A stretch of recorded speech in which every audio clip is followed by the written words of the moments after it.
promised some of my friends that, and some of my guests, that I would show you how I design on the iPad Pro. Now, I've had an iPad Pro probably ever since they came out. I bought the first one. I thought I bought the first one in Adelaide. I'm not sure if I did or not, but I thought I did. And each time a new one comes out, I look to see if I need to update. I'm looking at this one now. I think I need to update. They come with an iPad pencil. So an iPad Pro is different to an ordinary iPad. An ordinary iPad is you just do the typing, and I don't think you can draw. I'm not sure, but the iPad Pro has the facilities for drawing, and it's changed the way I did things. So I hate wasting time. So every time I went to the hairdressers, I decided to draw a drawing, and it ended up becoming a block of the month, and I'm working on it right now. I've taken a long time, taken nearly all year to do it, but I've been away a lot, so it's quite difficult.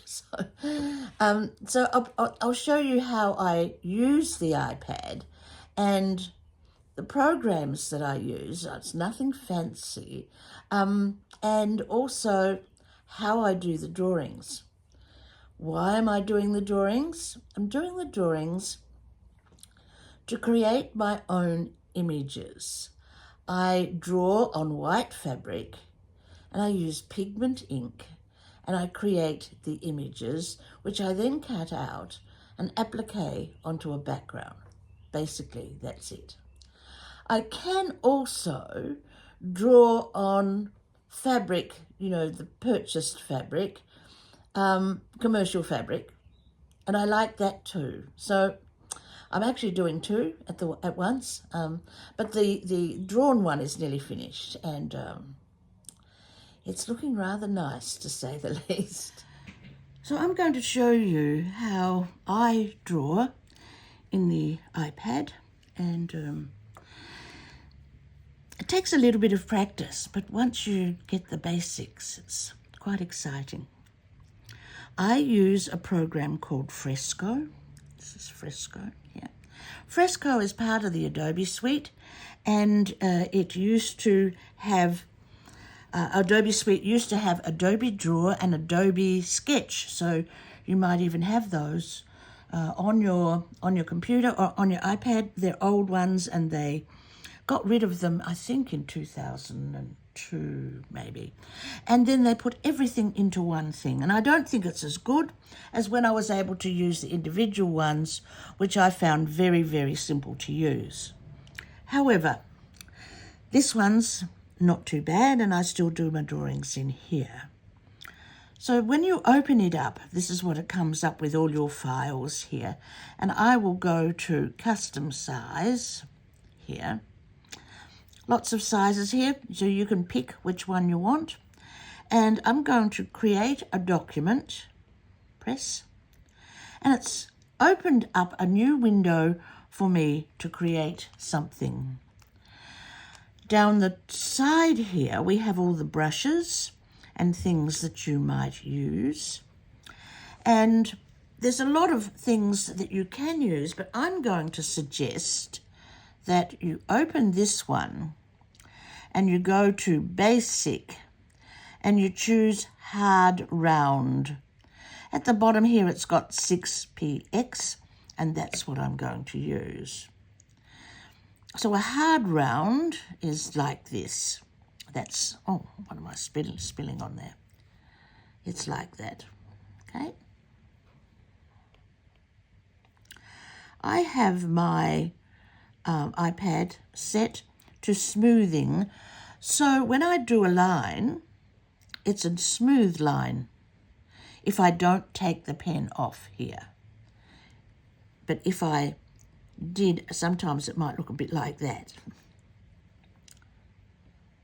Oh, whoops. I have to start again. No, I won't. I'll keep this one. On another program, I go back on this one instead of this one. Once I close it, then it's saved. So Let us go to the eraser and I'll take that out. It's not what I want. It's a good way for you to see that there is an eraser. Can I go up any bigger? Yes, I can. That gets rid of it. Gone. Gone, gone, gone, gone, gone, gone. So I'm going to go back up now, here. And I would draw with this hard round, okay? Now if I can hold the pen like that, it's thicker, but I'm going to hold the pen like this. And I'm really just kissing the screen. I'm not pressing hard at all.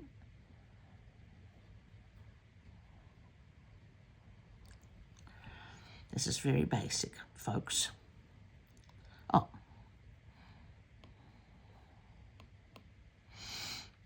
I pressed on the wrong thing. Pressed hard down here. So I'm going to do a little chimney.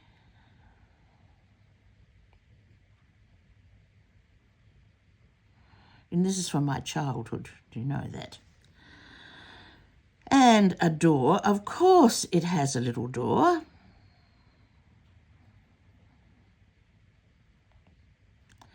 And it has a window.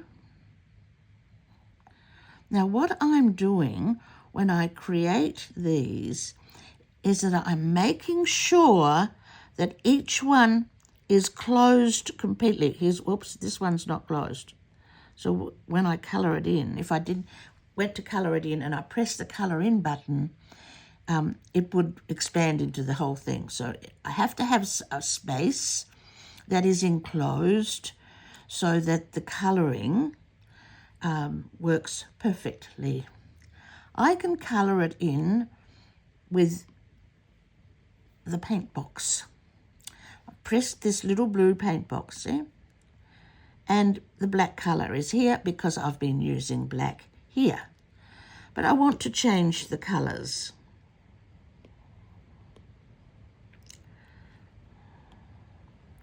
So it's on black here. I want red. I'm just going to take some of this off here. Here we go. We'll do this again.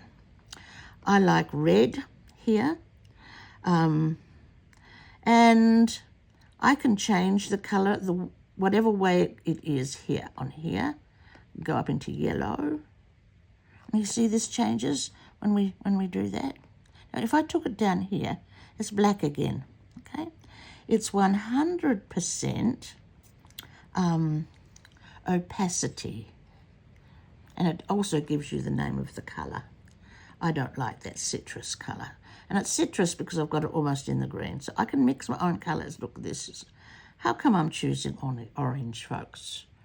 And all I have to do is put the orange in the house. All I did was boop, like that. Now let me do the windows, and I think I'll do a purple window. See what I did? Whizzed it around to there. I think I'll have a red door.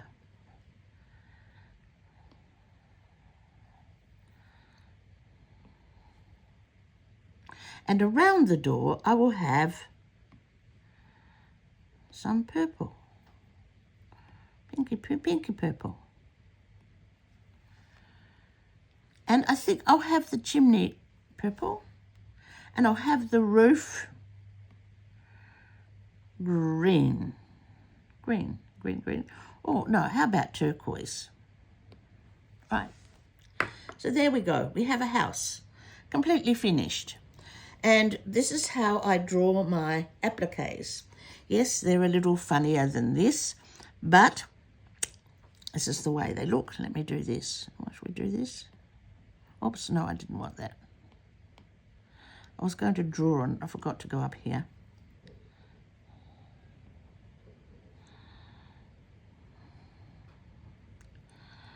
There you go. Cute, cute, cute. Now I can make an applique from that piece, and I think it looks pretty darn nice, really, actually. To save it, I go up to this little envelope with an arrow up, and I go quick export, save image, and it goes then into your pictures on your iPad. And then when I press this one, it's now gone into my file and it'll stay there. But there's another thing that you can do if you are worried about drawing and you would like to trace something. We go through the same process. So we go in here, I'm doing custom size again here, create document. And I'm going down here to this little photos. And I'm going to choose that again. And I'm going to use this now, make it a bit smaller so it's quicker. I'm going to use this now to trace. I'm going to show you how I trace. Done. Now there's three little lines with circles in. So we're going to go into that. It has layer opacity 100, and we're going to take layer opacity down to, 26. And I'm going to go back up to the same pen I used, the basic, hard round, and I'm going to trace it.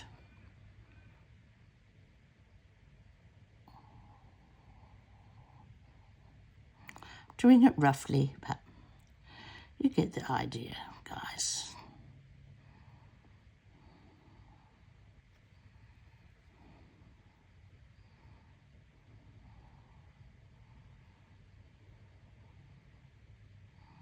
You could trace, or you can see how suddenly this smoothing has made it into a square. So if I don't want it to be a complete square, I'll just do that out again, that way. Now I'm going to finish the drawing.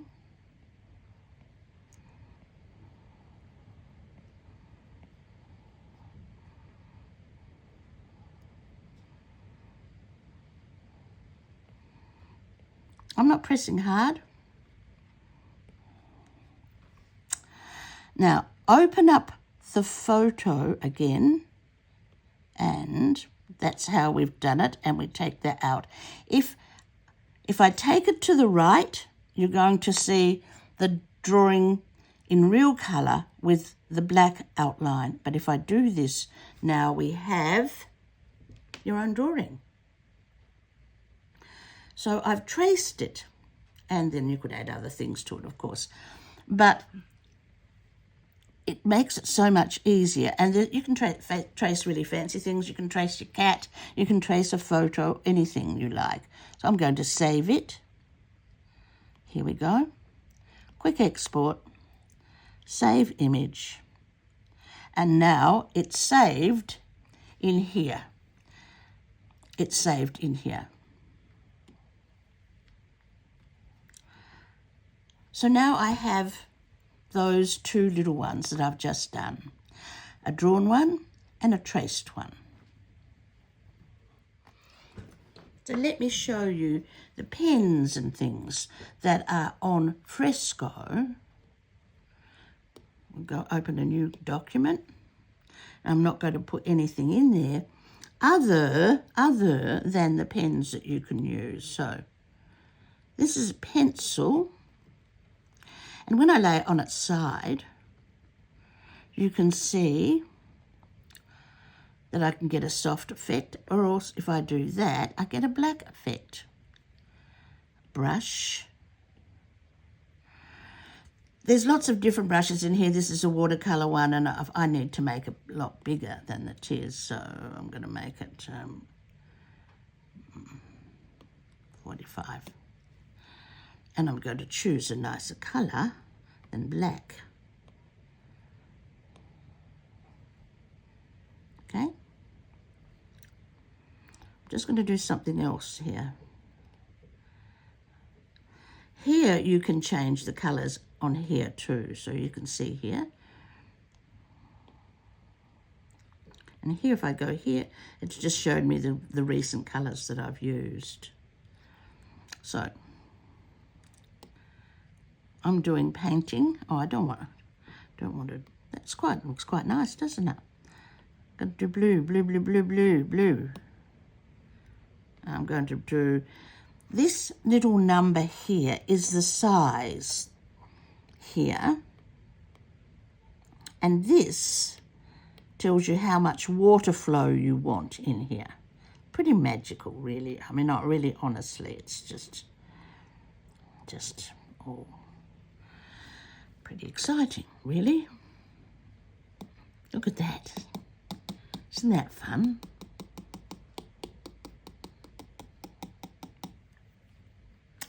Watercolour. This one here is different sort of paint, and we've got manga and outline and all sorts. And this one I would do oil painting in, and all. Come on, guys, basic all. Oh, this is an ink one. See here?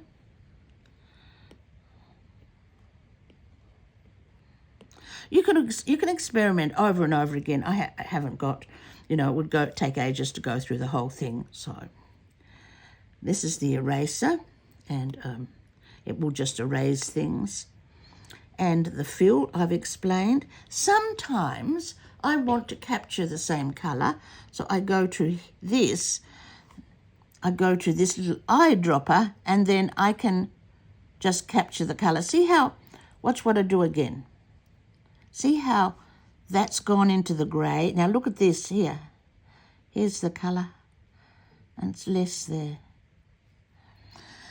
So it's really handy quite often when you put a picture in there and you can catch the colour. And there's other ways of capturing colours, but I'll have to show you that at another time.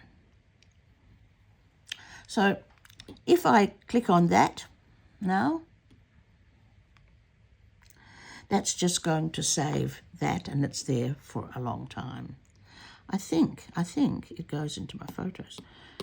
You know how I've used this for so many years and I can't remember. It's disgusting, really. Yes, it does. Can't find my photos. Here they are. Here they are. Look. In my photos. So it makes it easy. This is how I've drawn my images for the block of the month. This is how I draw my images for a lot of my quilts. Sometimes I will put a quilt in here, a picture of a quilt, and then I draw the stitching. If it's hand stitching, I'll draw the stitching. That way I can see what it looks like, and then I add to it. I'll show you. I have done one here, somewhere here, this one, I think. It is this one. So you can see here that this is a quilt I'm making. This was in process, but this is all drawn on here. These are drawn on here. The rest is I've painted on fabric.